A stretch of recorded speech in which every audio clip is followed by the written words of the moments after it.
2021년 10월 두 번째 주간 가정 예배를 우리 하나님 앞에 드립니다. 하나님의 말씀은 출애굽기 20장 4절에서 6절까지의 말씀을 우리 함께 같이 봉독합니다.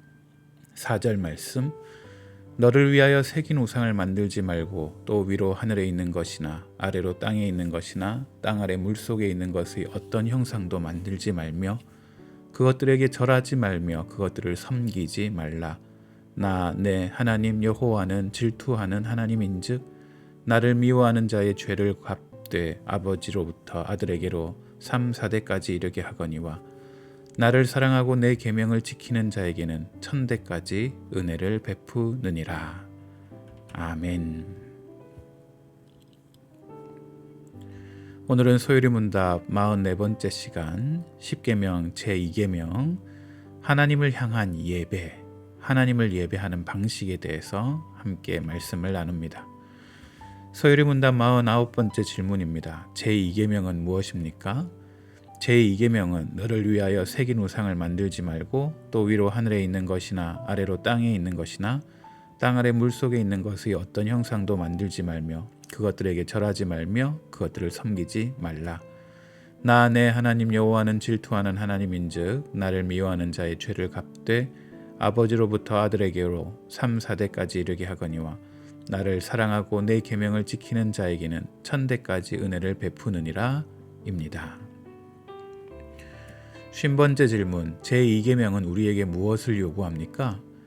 제2계명은 하나님이 그의 말씀에서 명하신 대로 모든 경건한 예배와 규례들을 순전하고 온전하게 받아들이고 지키고 이어나갈 것을 요구하고 계십니다. 51번째, 제2계명은 우리에게 무엇을 금지합니까? 같이 읽을게요. 제2계명은 성상 숭배를 금지하고 하나님의 말씀이 명하지 않은 다른 방법으로 예배하는 것을 금합니다. 52번째 질문, 제2계명을 지켜야 하는 이유는 무엇입니까? 제2계명을 지켜야 하는 이유는 하나님이 우리의 주관자이시고 소유주가 되시며 또한 예배에 있어서는 질투하시는 하나님이시기 때문입니다.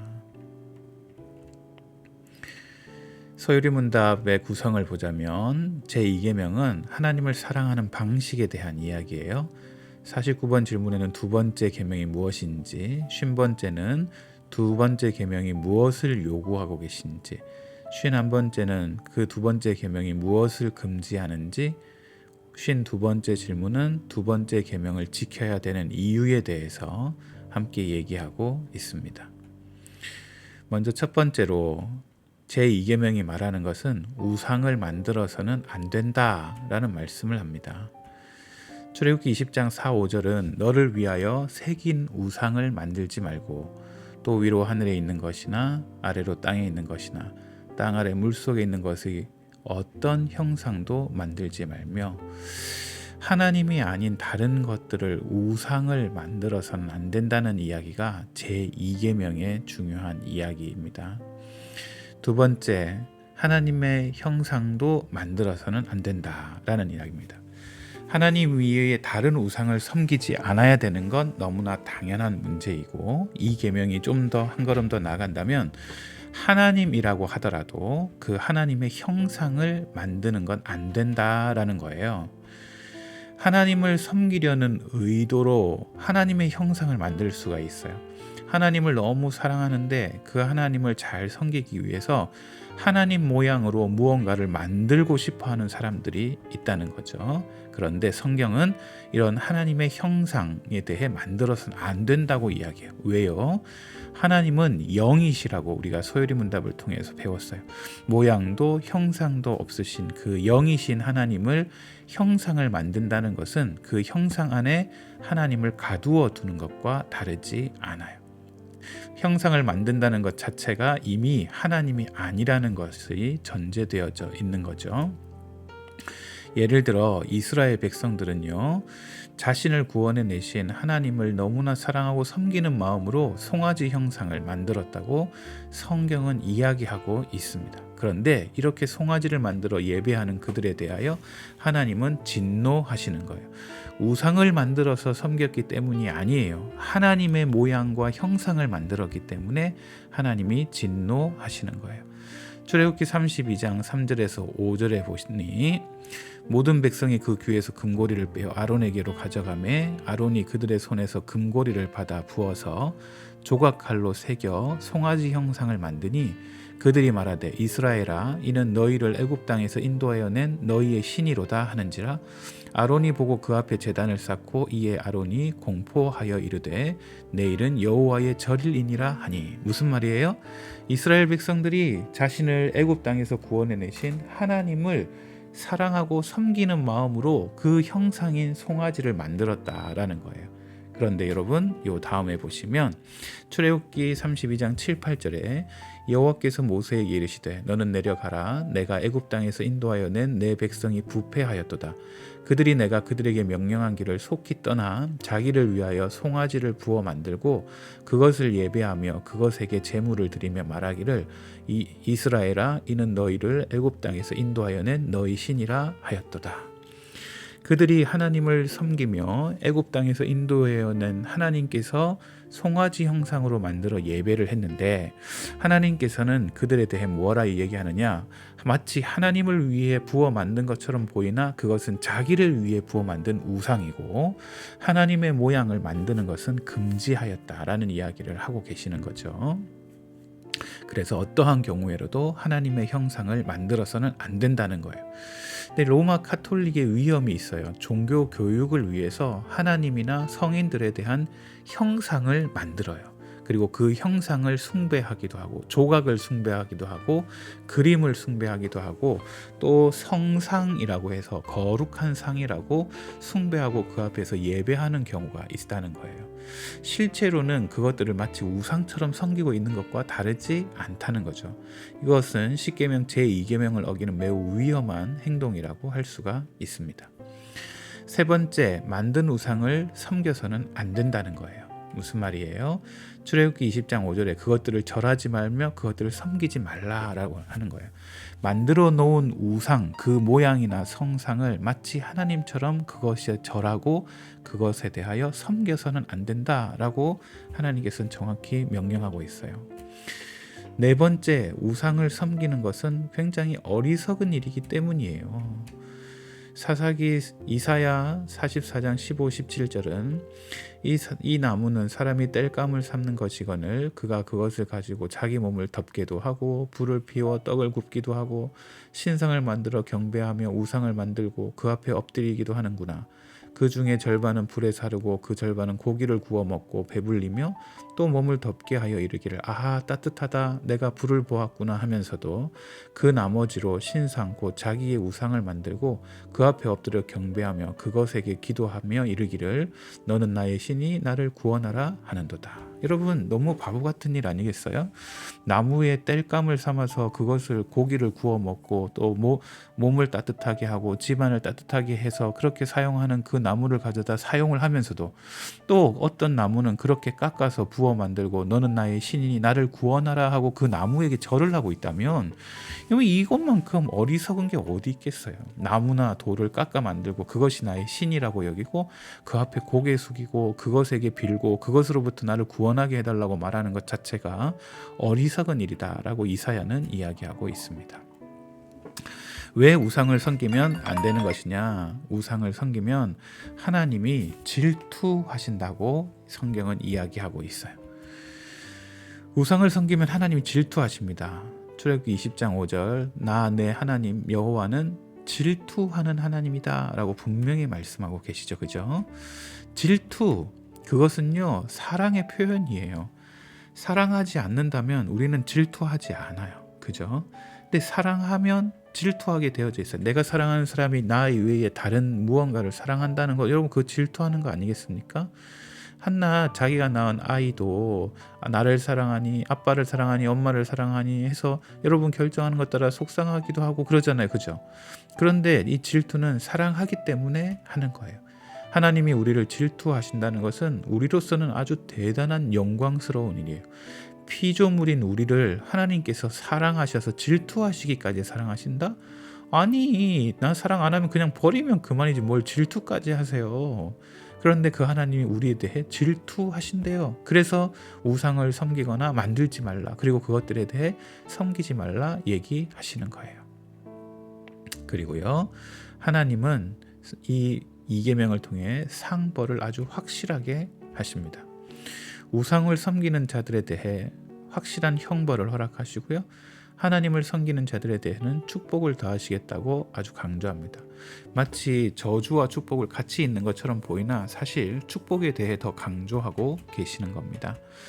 나를 미워하는 자의 죄를 갚되 아버지로부터 아들에게로 3, 4대까지, 아버지가 우상을 숭배며 하나님 이외에 다른 것을 섬겼는데 그 대가로는 3, 4대에 이르기까지 그 죄값을 물으시고 갚으신다라고 얘기하고요. 그리고 하나님을 사랑하고 하나님의 계명을 지키는 자에게는 1000대까지 은혜를 베푸신다. 그 사랑과 그 상벌에 대해 정확하게 얘기하고 계신 것이 제2계명이라고 할 수가 있습니다. 그렇다면 우리들은 우상을 만들거나 섬기고 있지는 않나 돌이켜볼 필요가 있겠죠.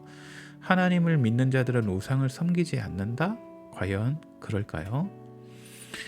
하나님보다 더 사랑하는 것, 여러분 그게 우상이에요. 다른 게 우상이 아니에요. 다른 데 가서 엎드려 섬기고 그것들을 쫓아다니는 것, 그것만이 우상이 아니라 하나님보다 더 사랑하는 것, 그것이 우리들 가운데 우상이 될 수 있어요.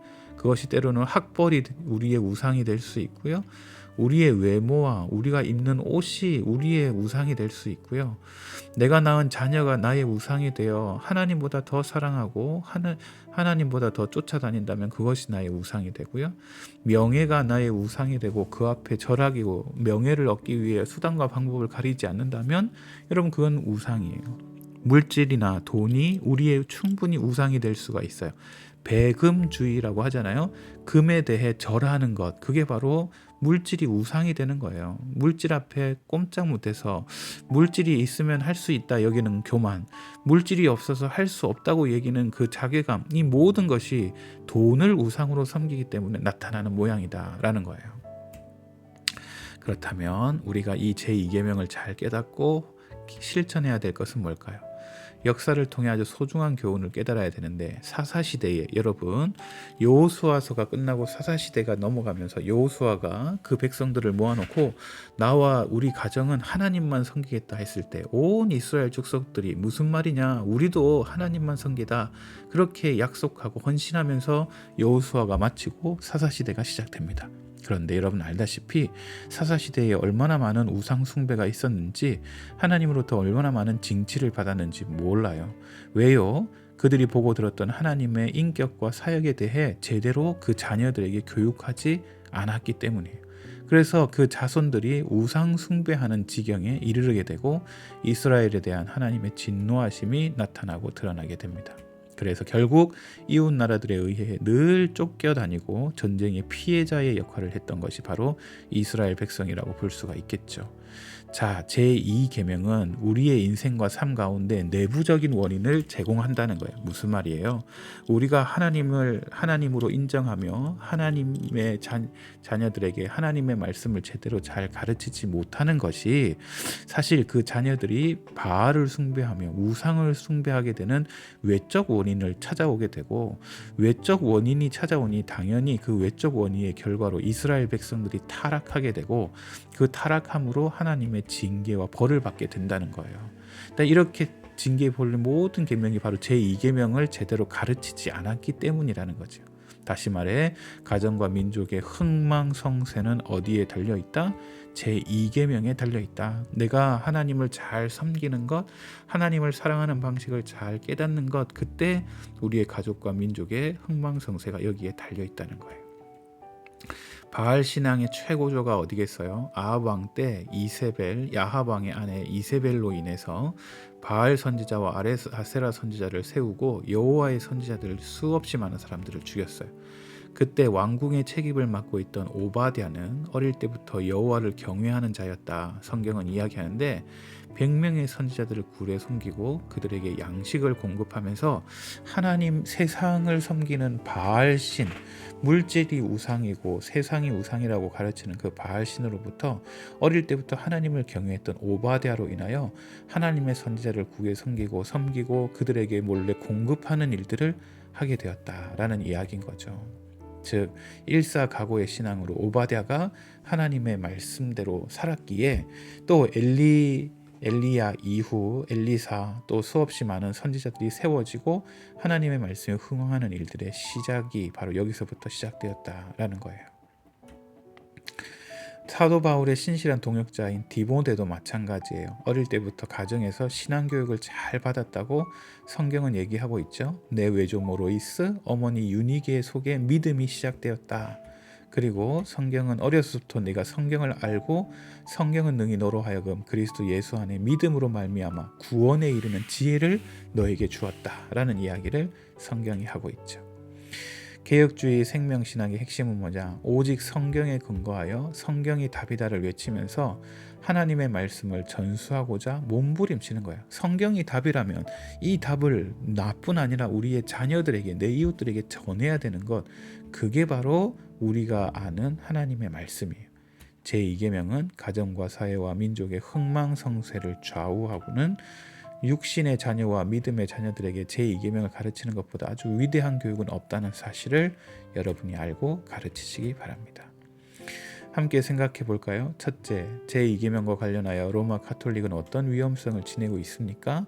위험성을 지니고 있지요. 두 번째, 우상을 섬기는 것은 왜 어리석은 일입니까? 우리 함께 얘기 나눴어요. 지금 우리들이 우상으로 삼을 위험성이 있는 것들은 어떤 것이 있을까요? 나한테 우상을 지금 섬기고 있는 거 아닌가? 여러분 이거 돌아보셔야 돼요. 남 얘기하듯이 나는 아니다 하시면 절대 안 되는 거예요. 2021년 10월 두 번째 가정예배 이렇게 말씀을 마칩니다. 소요리 문답 44번째 시간 하나님을 향한 예배, 하나님을 사랑하는 방식이 무엇인지 2계명을 통해 함께 말씀을 나눴는데요. 이 말씀처럼 오늘도 하나님의 말씀 가운데 서 있는 저와 여러분 되시기를 우리 주님의 이름으로 축복합니다. 감사합니다.